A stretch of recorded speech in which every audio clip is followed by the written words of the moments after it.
Hello traders, Gary Wagner here just before 10 o'clock in Honolulu, 4 o'clock in New York on Tuesday, May 24th, 2016, and we are looking at the Dow Jones Industrial Average in essence on fire.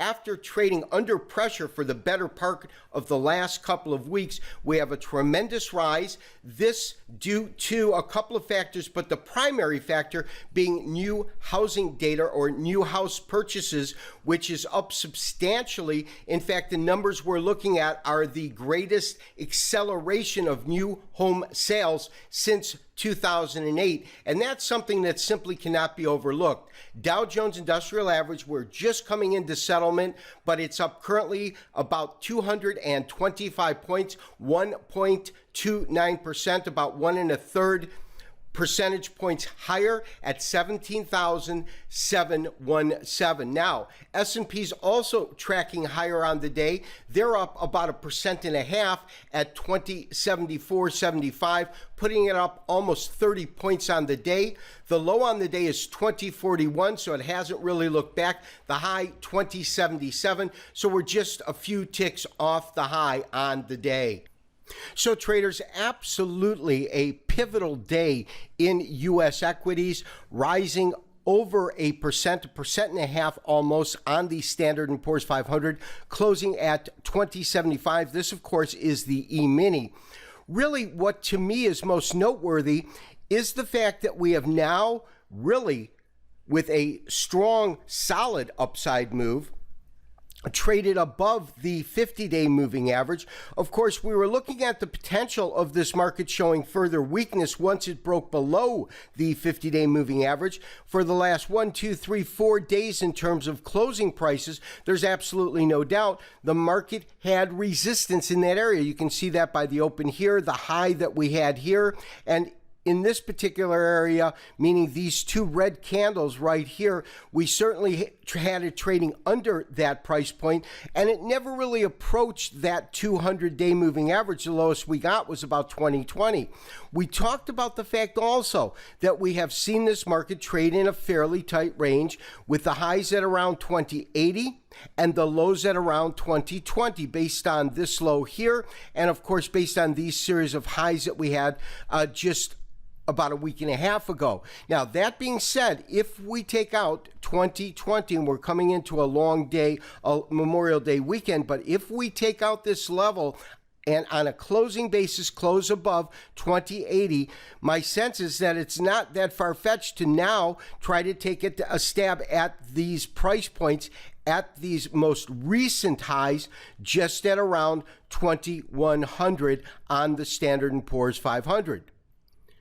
Now, the other extremely noteworthy action today was the fact that when we had this new data on housing starts and having numbers that really have not been seen in terms of new housing starts since 2008, a tremendous rise in terms of the amount of new starts, that has really led many traders, including myself, to believe that a rate hike, an interest rate hike by the Federal Reserve in June is more possible than it was before the release of this data. This data is very, very strong in terms of the economy, and it's very broad-based because the building sector had been one that had been really under some pressure as many of the other sectors had come up. That potential interest rate hike, of course, can be translated into a stronger dollar. That's where we're seeing some real weakness in gold, of course. But as you can see, the dollar, which had been trading, let's go ahead and kind of expand this, but which had been trading with some resistance right at around 95.50. You have this top here, you have this top here, and this top here. In other words, the last 3 trading days have seen this market trade to a high and then find resistance at about 95.50. We certainly have exceeded that today, trading currently at 95.60 in the market. So although we're just a couple of ticks above it, the key is on a closing basis, we are closing above that particular price point. So we do have the dollar continuing this upside momentum, which really began the beginning of this month, the beginning of May. And lastly, I do want to take a look at crude oil. Crude oil up about 1.5%.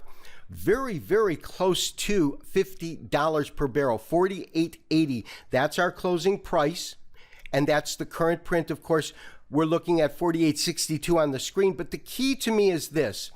I am not convinced that we won't find some sort of resistance in the market at the area of around 49 to 50. I sincerely believe that we could in fact see some resistance. However, based upon recent action in the market, we can't categorically say we have any real concrete technical evidence of that because the market continues to rise, but we have seen headwinds come into the market. You take a look at these intraday highs in the market over this last week and a half. Same with today. Today's high was 48.93, just a couple of ticks shy of 49, but it closed just off of that, about 20 cents off of that high. But we really need to see a breach to about over 49 on a closing basis for me to believe that there could be a clip into the 50s. Right now, I believe that we could absolutely find some resistance in the market. We do have this absolute top. This absolute top comes in at about 51. And then we have this top right in here, which actually matches up pretty solidly to these highs that we've gotten here. This has been Gary Wagner, wishing you, as always, good trading. We'll talk to you tomorrow for another daily update and review. We will be recording a live webinar tomorrow.